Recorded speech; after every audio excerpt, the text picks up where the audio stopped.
পিরামিডের ভিতরে continuously 20°C temperature থাকে। অর্থাৎ আমরা যখন গরমকালে এসি চালাই সাধারণত দেখা যায় কিংস চেম্বার থেকে আজ পর্যন্ত একটা কিংয়ের একটা রাজারও লাশ পাওয়া যায় নাই, একটা রাজারও মমি পাওয়া যায় নাই। আজকের অনেক টপ টিয়ার আর্কিটেকচার সিভিল ইঞ্জিনিয়ার থেকে শুরু করে কেউ এটা বানাইতে পারে নাই। ফেরাউন চাইতো যে আমাকে তুমি এরকম একটা উঁচা জায়গায় নিয়ে যাও সো দ্যাট মানুষজন আমাকে গড মনে করে, মানে আমার সাথে যেন আকাশের একটা সংযোগ স্থাপন হয়ে যায়। আস্তাগফিরুল্লাহ, বাট সেভাবে চিন্তা করতো। পিরামিডের ভিতরে আমাদের এখন যে কারেন্ট ইলেকট্রিসিটি আছে, কারেন্ট ইলেকট্রিসিটির কিছু ফর্মুলা পাওয়া যায় একটু অ্যাডভান্স।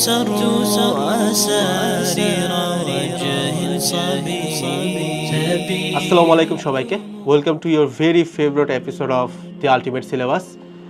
আজকের এই এপিসোডটা is gonna be the final episode of, যেটা আমি শুরুতে একটা এপিসোড বানাইছিলাম, প্রথম এপিসোড যেটা ছিল সোহাগ ভাইয়ার 3টা প্রশ্নের উত্তর দিছিলাম, এবং ওই 3টা প্রশ্নের সাথে কোথায় কিভাবে আমাদের ইসলাম রিলেটেড সেটা নিয়ে কথাবার্তা বলছিলাম। সেইটার ভিতরে একটা প্রশ্ন ছিল যে পিরামিড কারা তৈরি করছে অ্যান্ড পিরামিডের সাথে আসলে ইসলামের সম্পর্কটা কী। আপনি যদি এই মুহূর্তে অনলাইনে থেকে শুরু করে যে কোনো জায়গায়, সেটা আপনি এআই থেকে হোক, যাকে জিজ্ঞাসা করেন না কেন, এটার কোনো সলিড উত্তর পাবেন না আপনি। অর্থাৎ পিরামিড কে বানাইছে, এত আগে কিভাবে সম্ভব ছিল, টেকনোলজি কী ছিল, আজ থেকে 4,500 বছর আগের কথা বলতেছি আমি। সে প্রশ্নের উত্তরটা কিন্তু আমরা জানি না। যখন এই প্রশ্নের উত্তরটা জানলে আসলে কী লাভ। আমি যদি আপনাকে আজকে বলি যে এই প্রশ্নের উত্তরটা যদি আজকে আপনি জেনে যান, আপনার লিটারালি যদি আপনার রিলিজিয়ন নিয়ে 10টা মিথ থাকে, অর্থাৎ আপনি না জেনে থাকেন, তার মধ্যে 9টার উত্তর আপনি পেয়ে যাবেন জাস্ট ওই একটা জিনিস জানার মাধ্যমে। দ্যাটস এই ভিডিওটা আমি বানাচ্ছি। তবে বরাবরের মতোই এই ভিডিওটা যখন আমি রেকর্ড করতেছি, I have to make sure যে শুরুতে আপনি পিরামিডের বেসিক ব্যাপারগুলো জানেন। তাহলে আমি বুঝাইতে পারবো যে কোন জিনিসটা আপনাকে খাওয়ানো হচ্ছে ভার্সেস কোন জিনিসটা আসলে সত্য। সো ভিডিওটার মোটামুটি একই ভিডিওর ভিতরে 2টা পোর্শন থাকবে। প্রথম পোর্শনে আমরা কথাবার্তা বলবো পিরামিডটা অ্যাকচুয়ালি কী, কত বছর আগে তৈরি হয়েছিল, কিভাবে, অর্থাৎ যেটা আপনি অনলাইনে পাবেন। অ্যান্ড দেন সেকেন্ড পোর্শন, যেটার জন্য আমি একটা শঙ্কায় আছি যে প্রবাবলি এই ভিডিওটা অনলাইনে কোনো জায়গায় থাকবে না। আমি আপনাকে মাঝখানে একটু ভিডিওটার মাঝখানে থামাই বলতেছি যে প্রয়োজন যদি আপনার মনে হয় ভিডিওটার ইনফরমেশন আপনার দরকার, এরকম একটা খাতা কলম নিয়ে সামনে বসতে পারেন, একটু লিখে রাখেন, অথবা ভিডিওটা ডাউনলোড করে সেভ করে রাখেন, অথবা এমন কোথাও শেয়ার করে রাখেন যেখানে হয়তো আপনি ফাইলটা হয়তো পরে রিকভারি করতে পারবেন। অর্থাৎ ভিডিওটা সেভ করার দায়িত্ব আমি আপনাদের হাতে দিয়ে রাখলাম, কারণ এটার পরে আমি কিংবা আমার এই চ্যানেল কিংবা এই ভিডিওটা ক্ষতিগ্রস্ত হইতে পারে। আল্লাহ নোজ দ্য বেস্ট। সো আসেন আমরা শুরু করি। তো আমরা যখন পিরামিড নিয়ে কথাবার্তা বলতেছি, আমি একটু এক্সপ্লেনেশন পার্টে আছি, এটা একটু শুনবেন, মনোযোগ দিয়ে এটুকু শুনবেন, তা নাহলে কিন্তু পরের পোর্শন আপনি কিচ্ছু বুঝবেন না, যেখানে আমি অ্যাকচুয়ালি রিভিল করবো সব কিছু ইনশাল্লাহ। পিরামিড বলতে আমরা যেটা বুঝি সেটা আসলে পিরামিড কিন্তু অনেকখানে আছে, লাইক মেক্সিকোতে আছে, চায়নাতে আছে, ইন্দোনেশিয়াতেও পিরামিডস আছে। বাট আমরা যখন পিরামিডের কথা বলি, এটা আসলে আমরা ইজিপ্টের পিরামিডগুলোকেই বলি, এবং মোটা দাগে বললে 3টা পিরামিড নিয়ে আমরা কথাবার্তা বলি। ইজিপ্টে যেগুলো তৈরি হয়েছিল আজ থেকে প্রায় 4,500 বছর আগে। 3টা পিরামিড আসলে কি ছিল, আমাদেরকে হিস্ট্রি যেটা বলছে সেটাই আমি আপনাকে বলতেছি। প্রথমটা হচ্ছে great pyramid of Giza, geyser একটা পিরামিড, যেটা হচ্ছে বেসিক্যালি একজন ফেরাউন কিংবা একজন মিশরের রাজা যার নাম ছিল খুফু, ওনার কবরস্থান হিসেবে পরিচিত, কবরস্থান বা তার সমাধি যেটাই বলেন আপনি। আরও একটা পিরামিড আছে যেটার সাইজ তার থেকে একটু ছোট, এটা হচ্ছে ওই খুফুর সন্তান যার নাম হচ্ছে খাফরে, তার সমাধি বলা যায়, সেকেন্ড পিরামিড যেটা। আর একটা হচ্ছে এই যে খাফরে, যে খুফুর সন্তান ছিল, এই খাফরের সন্তানের নাম হচ্ছে মেনকাউরে, তার সমাধি ছিল হচ্ছে থার্ড পিরামিড। এই 3টা বড় বড় পিরামিড, প্রথমটা সব থেকে বড়, তারপরে 2টা একটু একটু সামান্য আকারে ছোট। এ হচ্ছে বেসিক পিরামিড, যে কী নিয়ে আমরা আসলে কথাবার্তা বলি। প্রত্যেকটা পিরামিডে বেসিক্যালি আমাদের 4টা বলতে পারেন ভাগ থাকে বা 4টা চেম্বার থাকে। প্রত্যেকটা জায়গায় কিন্তু মিথ লুকানো আছে, অর্থাৎ এটার প্রত্যেকটা পয়েন্টে আপনি কমপক্ষে হইলেও 7-8টা করে মিথ পাবেন, অর্থাৎ মিথ্যা তথ্য যেটা আপনি জানেন, যেটার ভিতরে হয়তো আমাদের রিলিজিয়নটা লুকানো আছে। ঠিক আছে, তো আমি একটু বলি 4টা চেম্বার। প্রথম চেম্বারটা কি, একদম নিচে যেটা থাকে সেটা হচ্ছে কি বলা হয় ডিসেন্ডিং প্যাসেজ, মানে অর্থাৎ এটা হচ্ছে আপনার মাটির নিচে পড়ে, আন্ডারগ্রাউন্ড। তার উপরে একটা প্যাসেজ আছে যেটার নাম বলা হয় গ্র্যান্ড গ্যালারি, তার উপরে আরও একটা প্যাসেজ যেটাকে বলা হয় কুইন্স চেম্বার, তার উপরে একদম টপ চেম্বার যেটা, সেটাকে বলা হয় কিংস চেম্বার। একদম বেসিক অনলাইনের ইনফরমেশন, ঠিক আছে। এবং এই যে আমাদের পিরামিডের ব্যাখ্যা যদি আপনি নর্মালি চ্যাট জিপিটিও করেন, আপনি বুঝবেন যে পিরামিড হচ্ছে ফেরাউনদের সমাধিস্থল, ঠিক আছে। তো তাদেরকে যে কফিনটাতে রাখা হইতো সেই কফিনটা একটা কাইন্ড অফ স্টোনের স্ট্রাকচারের মধ্যে রাখা হইতো, যেটার নাম হচ্ছে সার্কোফেগাস।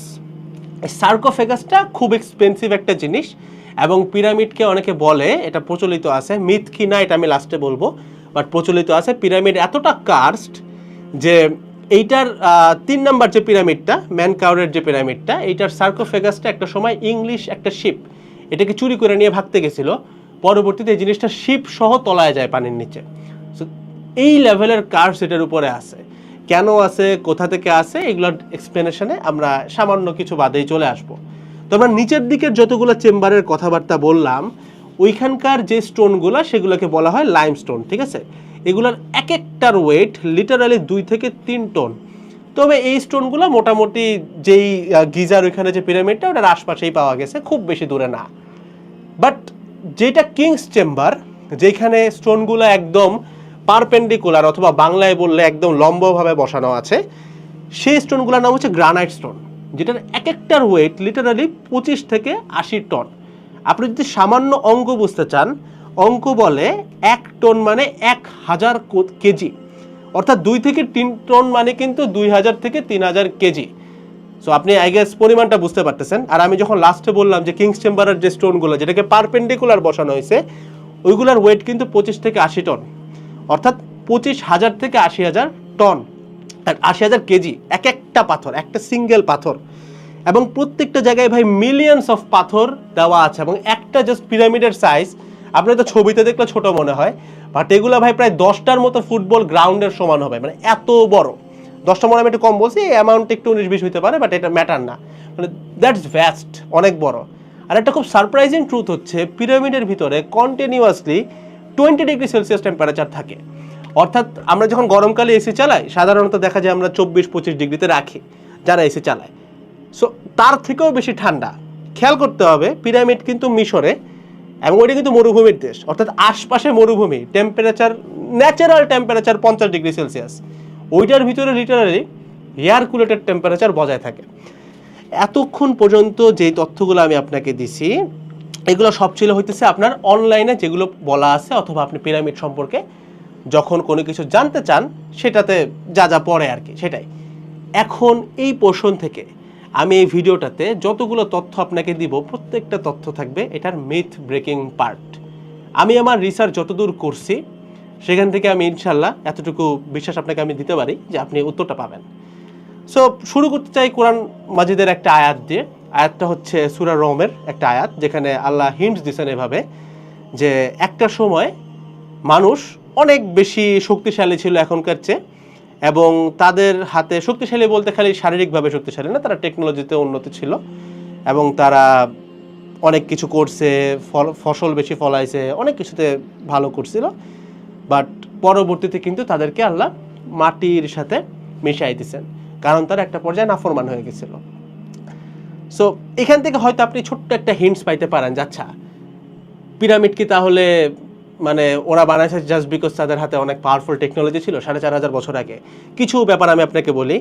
আমরা আমাদের বাংলাদেশের বিশ্ব পরিচয়তে যে ইতিহাস পড়ছি সেখানে বলা আছে যে পিরামিড যখন তৈরি হয় তখন চাকা আবিষ্কৃত হয় নাই। বুঝেন, চাকা মানে অর্থাৎ আপনি যদি মনে করেন যে ভাই 25,000 থেকে 80,000 কেজি এটা তো একটা লিভার দিয়ে ওঠানো সম্ভব হইতেও পারে, একটা লিভার ধরেন বানাইলাম, ভাই ওই টাইমে চাকা ছিল না, ওই টাইমে ধাতু মানে কোনো মেটাল ছিল না।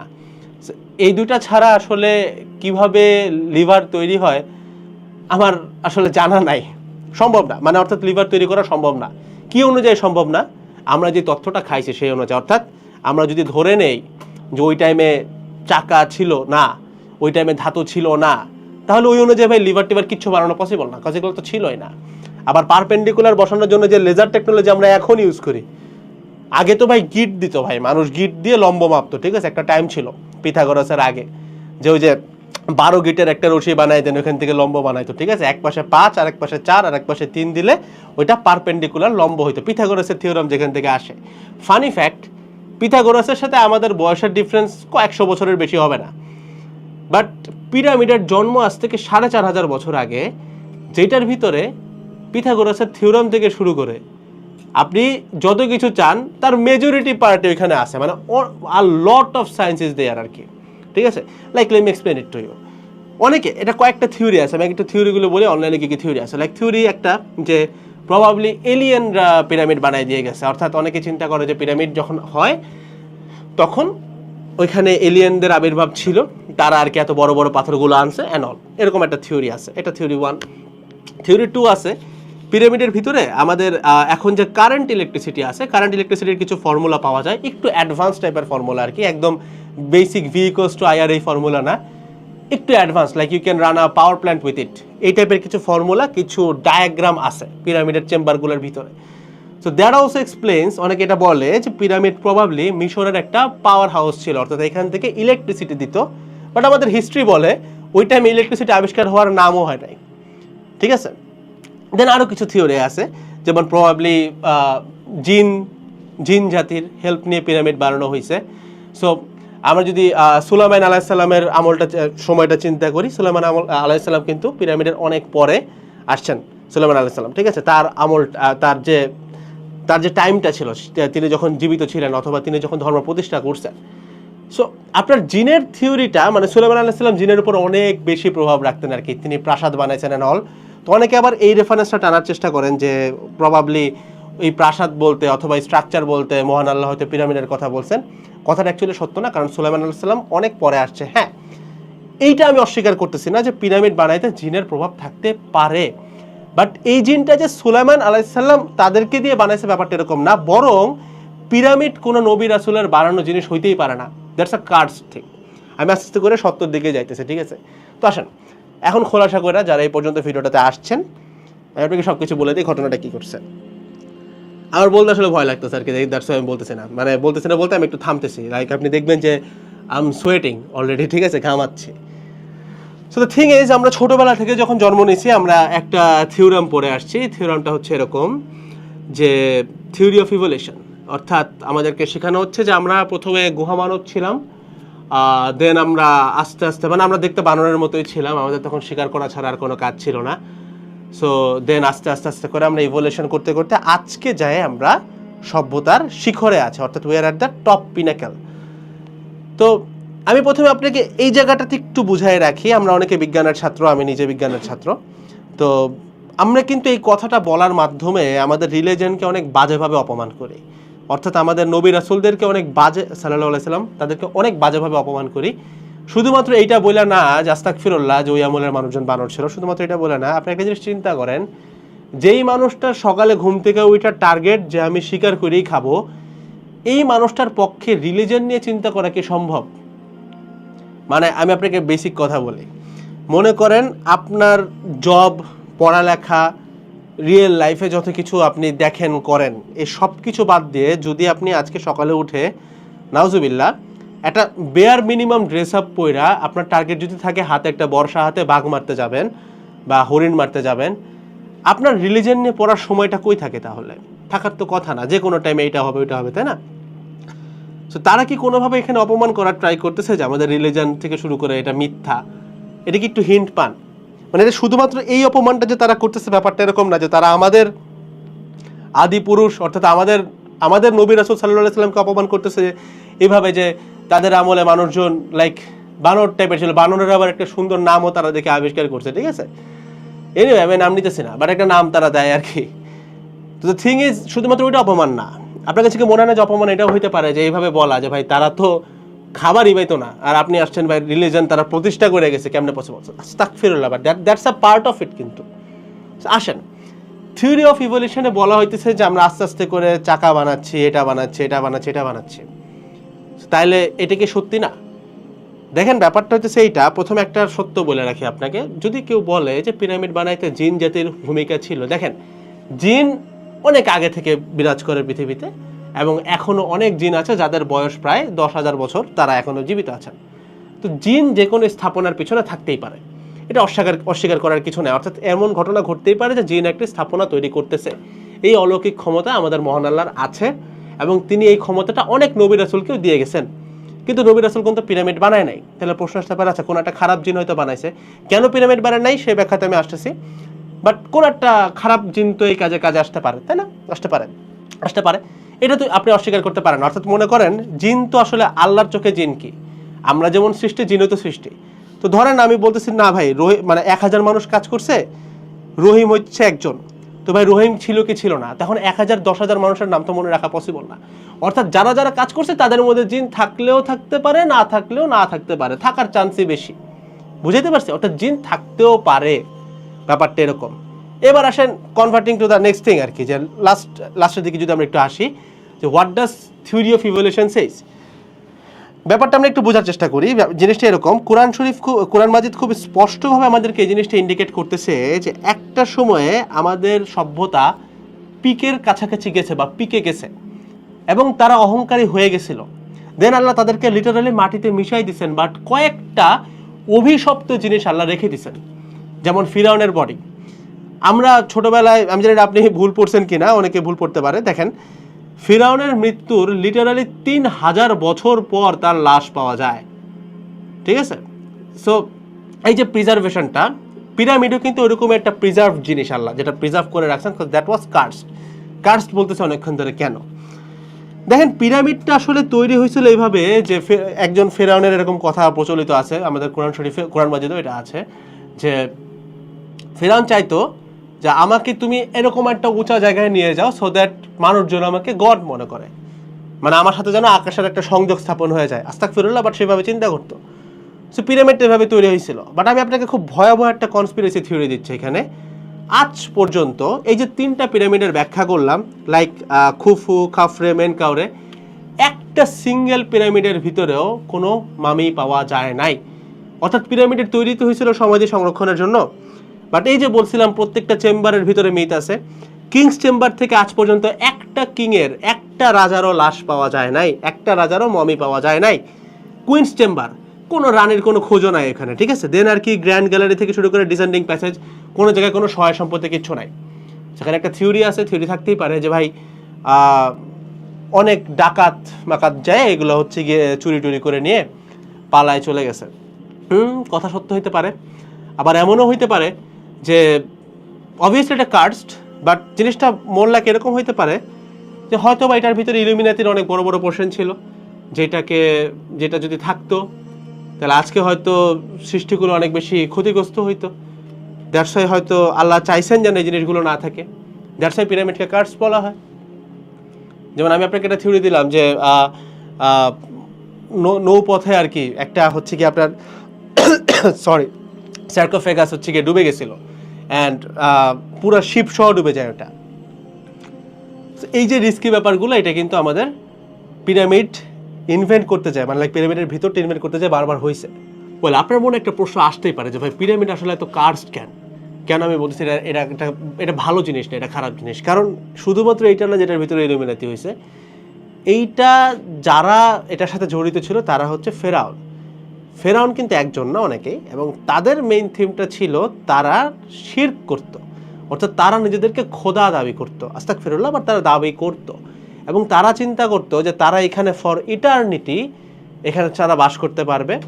এবং এই যে বললাম যে এই জিনিসটা আল্লাহ কেন নিদর্শন স্বরূপ রেখে গেছেন, এবং অনেক মানুষজন, অনেক রিসার্চার কিন্তু দেখা গেছে পিরামিড নিয়ে, পিরামিডের ভিতরে যে অথবা পিরামিডের আশপাশে কোনো কিছু নিয়ে একটা এলিমেন্ট নিয়ে ডিসকভারি করতে যায়, তারা কিন্তু তাদের জীবনও হারাইছেন। এই ঘটনা কিন্তু ঘটছে। 2-1 জনের কথা আপনি খুব ক্লিয়ারলি পাবেন, আমি আর নাম মেনশন করতেছি না, বাট আছে।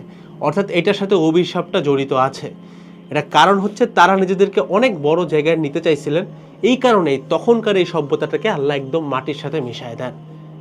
I guess you getting my point.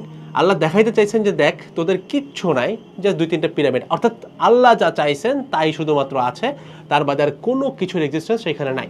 এখন আসি ভাই সিস্টেমের সাথে বা ইসলামের সাথে পিরামিডের সম্পর্কটা কোথায়।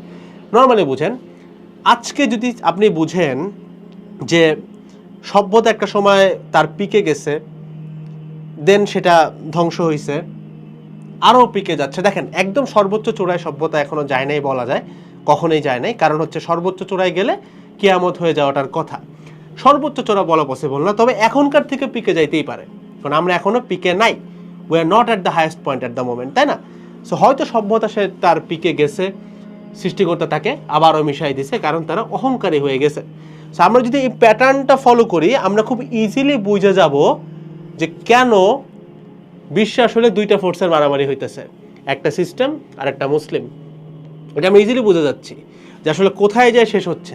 অ্যান্ড অলসো আপনি যখন একটা সভ্যতার লাইক বুঝেন, আমাদেরকে সিস্টেমটা খাওয়াচ্ছে কি যে আমরা শুরু করছি জিরোতে, আমরা গুহামানব থেকে আজকে আমরা সভ্যতার চূড়ায় আসছি।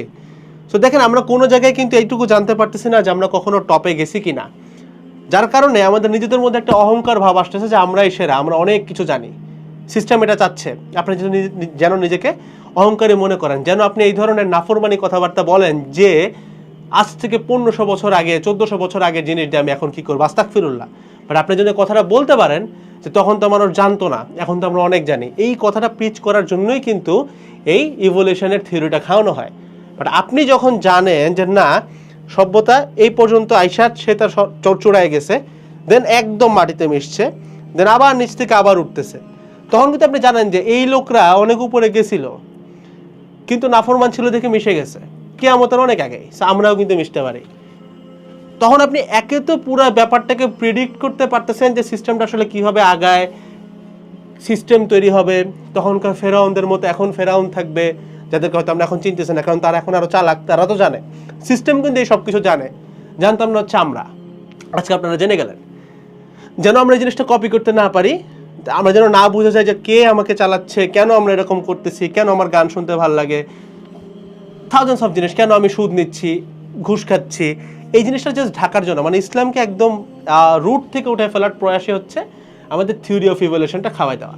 যে আমরা আগে গুহামানব ছিলাম, এখন অনেক টপে গেছি, বাট মাঝখানে যে আমরা শিখরে উঠছি আবার নামছি, শিখরে গেছে নামছি, এটা জাস্ট না খাওয়ানো। এখন যদি আমি পুরা ব্যাপারটারে সামারাইজ করি, আমাদের মুসলিম উম্মাহ অথবা এই বিশ্বে যেটা সত্য, আমি অনেক কষ্ট করে, অনেক রিসার্চ করে, অনেক মানুষের কাছে যে ঘন্টার পর ঘন্টা সময় দিয়ে যতটুকু জ্ঞান আমার বিগত এই 2 থেকে 3 বছরের জার্নিতে জানতে পারছি, সেটা যদি এক কথায় সামারি করি অ্যাবাউট পিরামিড, অর্থাৎ এখন আমাদের সভ্যতার আপডেট কি, আমরা কত দূর পিরামিড সম্পর্কে জানি, এবং আপনার রিসার্চটা, আগামী প্রজন্মের রিসার্চটা কোথা থেকে শুরু করা উচিত, সে লাইনটা যদি আমি টেনে দিই, সেটা হচ্ছে এইটা: পিরামিড আমাদের এর আগের অনেক উন্নত একটা সভ্যতার একটা ফাইনাল আউটপুট ছিল, যেটা এতটা ফাইন যে আজকের অনেক টপ টিয়ার আর্কিটেকচার, সিভিল ইঞ্জিনিয়ার থেকে শুরু করে কেউ এটা বানাইতে পারে নাই। সরি, নট ইভেন ক্লোজ গেছে, ওইটার কিছুই করতে পারে নাই। এবং আল্লাহ এটাকে রাখছেন, এটা একটা নিদর্শন স্বরূপ, যেন আমরা এটা বুঝতে পারি যে তুমি যতই উপরে যাও না কেন, নিজেকে যদি কোনোভাবে শিরকের আশপাশে নাও, ইউড গেট ডুমড। এটা হচ্ছে পয়েন্ট 1। পিরামিড তাহলে কারা বানাইছে? সেই সভ্যতার সর্বোচ্চ টেকনোলজি যাদের কাছে ছিল তারাই বানাইছে। তাদেরকে কারা কারা হেল্প করছে? হেল্প করতে পারে জিন জাতি, হেল্প করতে পারে জিন জাতি, হয়তো এখনও অনেক মানুষকে হেল্প করেন। এরকম অনেক আল্লাহর পছন্দের লোক আছেন এবং আল্লাহর অনেক ঘৃণিত বান্দা আছে যারা কালা জাদু করে, দুই পক্ষকেই কিন্তু ভালো জিন বা খারাপ জিন হেল্প করে। সো জিন থাকতেই পারে, বহিরাগত কেউ আছে কিনা সেটাও থাকতে পারে, সেটা নিয়ে আমাদের জ্ঞানের বিষয় না। এইখান থেকে আমাদের পিক হচ্ছে মানব জাতি তার সভ্যতার পিকে গেছে, এবং থিওরি অফ ইভলিউশন যেটা, যে গুহা মানব থেকে এই পর্যন্ত আসছে, আগে মানুষ বানর ছিল বা এপস ছিল, জিনিসটা লিটারালি একটা ফ্রড থিং, একটা পুরোপুরি একটা স্ক্যাম, যেটা আপনাকে সিস্টেম খাওয়ায় যেন আপনি সবসময় ব্রেন ওয়াশ থাকেন। দ্যাটস দ্য থিং আর কি। সেটা যদি খাওয়ানো যায়, আপনি কখনই বুঝবেন না যে ইসলামের শুরুটা কি। কারণ দেখেন, আপনি যেই লোকটা থিওরি অফ ইভলিউশন বিলিভ করে, কোনোভাবে তার পক্ষে কিন্তু ইসলামের সত্য বিলিভ করা পসিবল না, কখনোই পসিবল না ইসলামের সত্য বিলিভ করা। সো এই জায়গাটাতে যদি কেউ পিরামিডের, এই যে আপনি এতদূর যখন জেনে গেছেন যে পিরামিড জিনিসটা কী ছিল, এটা একটা কার্ডস ছিল, কার্ডসের কারণ হচ্ছে এটা আসলে তারা নিজেদেরকে গড মনে করতো, এবং তারা এই জিনিসটা বানাইছিল সারা জীবন টেকার জন্য, যেখানে তাদের কেউই টিকে নাই। ঠিক আছে, লিটারালি কেউই টিকতে পারে না, পুরো সভ্যতা মাটির নিচে চলে গেছে। আল্লাহ যতটুকু রাখতে চাইছেন এবং ঘোষণা করছেন ততটুকুই আছে, এবং ওইটা নিয়ে যারা বেশি লাফালাফি করছে, বেশি ওইটার ভিতরে যায় একদম ওইরকম কিছু করার চেষ্টা করছে, তারা কিন্তু দেখা গেছে কার্স হয়েছে আবারও। সো এই জিনিসটা দেখানো, এবং এখান থেকে আমরা এটা কিন্তু অলরেডি বুঝতে পারতেছি যে what the system is actually wanting, চাচ্ছেটা কি। তো that's all about the thing. এই রিসার্চ ইয়ার উপরে আপনার রিসার্চটা এখন কেমন হওয়া উচিত? দেখেন, পিরামিডের আর্কিটেকচার নিয়ে আপনি ভাবতে পারেন, অবশ্যই এটা আমাদের বিজ্ঞানের উন্নতি হবে, আর্কিটেকচার নিয়ে ভাবার বিষয়, পড়ালেখা করারও বিষয়। তবে পিরামিডের ভিতরে অনেক প্রকারের কালো জাদু থেকে শুরু করে অনেকগুলা ব্যাপার স্যাপার কিন্তু ছিল। এইটা নিয়ে কখনোই রিসার্চ করা ইসলাম আপনাকে কখনোই এটা সাধুবাদ জানায় না। অর্থাৎ এই কারণেই আমরা চাচ্ছিলাম যে ভিডিওটা একটা ম্যাচুরিটি লেভেল পর্যন্ত আপনারা যখন যাচ্ছেন নলেজের, তখন দেওয়ার কারণ হচ্ছে লাইক আপনি যদি খুব বেশি ইলুমিনেটি নিয়ে আপনার জ্ঞান থাকা আবশ্যক, নাহলে আপনি বুঝবেন না আপনার ক্ষতি হচ্ছে কিনা বা কোনটা করা যাবে না, তবে সেইটা এমন লেভেলে নেওয়া যাবে না যে আপনি নিজেই প্র্যাকটিস করতেছেন, বুঝতে পারতেছেন? সো ব্যাপারটা হচ্ছে পিরামিড থেকে আপনি আর্কিটেকচার শিখতে পারেন, সেটা আপনি আপনার সভ্যতার কল্যাণে ব্যবহার করতে পারেন, শিরকের কাজে প্রশ্নই ওঠে না। And also at the same time আপনার এই যে এখান থেকে ইসলাম সম্পর্কে জানলেন, এই রিসার্চের উপরে দাঁড়ায় আপনার এখন ইসলাম নিয়ে রিসার্চ করা উচিত রাদার দেন, অর্থাৎ আপনি তো উত্তর পেয়ে গেলেন, এরপর আপনার কাজ হচ্ছে ইসলাম যেটা বুঝলেন, সিস্টেমটা যে ফ্রড এটা বুঝলেন, আস্তে আস্তে প্রত্যেকটা জিনিস ধরা। যেমন আমার অন্যান্য এপিসোডগুলো ফলো করতে পারেন, কেন সুদ হারাম বলছি, জাকাত আর ট্যাক্সের পার্থক্যটা কোথায়, কেন ট্যাক্স দিয়ে জাকাতকে মুছে ফেলতেছে সেটা বলছি, দেন সুদমুক্ত জীবন কিভাবে কাটানো যায়, সর্বোচ্চ প্রয়াস কেমনে করবো সেটা নিয়ে কথাবার্তা বলছি, রথচাইল্ড ফ্যামিলি, তারপরে পুরো সিস্টেমটা চালাচ্ছে আসলে কারা, এরকম থাউজেন্ডস অফ ব্যাপার স্যাপার আছে যেটা নিয়ে আপনারা এখন রিসার্চ করে নিজের আমল এবং ইমানটাকে, নিজের নফসটাকে প্রোটেক্ট করা উচিত। লাইক নফস প্রোটেক্ট করা বলতে নফসের এগেনস্ট আপনার জিহাদ করা উচিত। That's the thing, that's all over this whole episode. দেখা হচ্ছে নেক্সট এপিসোডগুলোতে। যাদের যাদের এপিসোডটা ভালো লাগছে প্লিজ ডু সাবস্ক্রাইব, সাবস্ক্রাইব করলে আমরা এই কন্টেন্টগুলো আপনাদের জন্য আরও বেশি বানাইতে পারি, কারণ এই দাওয়াতটা অনেক বেশি প্রসারিত হয় তখন। যারা এই দাওয়া প্রোগ্রামটাতে আপনারা প্যাসিভলিও আমাদের সাথে যুক্ত থাকতে চান, আপনারা অলরেডি জানেন যে চ্যানেলটা, এই কন্টেন্টগুলোর প্রত্যেকটা কোনোটাই কিন্তু মনিটাইজড না। সো আপনি যদি জাস্ট এই দাওয়া প্রোগ্রামে অংশগ্রহণ করতে চান, you can just simply share the video or just subscribe to the channel, যেন ভিডিওটা সবার কাছে পৌঁছায় যায়, সবাই যেন সত্যটা জানতে পারে। আর অবশ্যই ভিডিওটা ডিলিট হয়ে যেতে পারে যে কোনো টাইমে, টু ডাউনলোড দ্য ভিডিও। আসসালামু আলাইকুম সবাইকে, টাটা।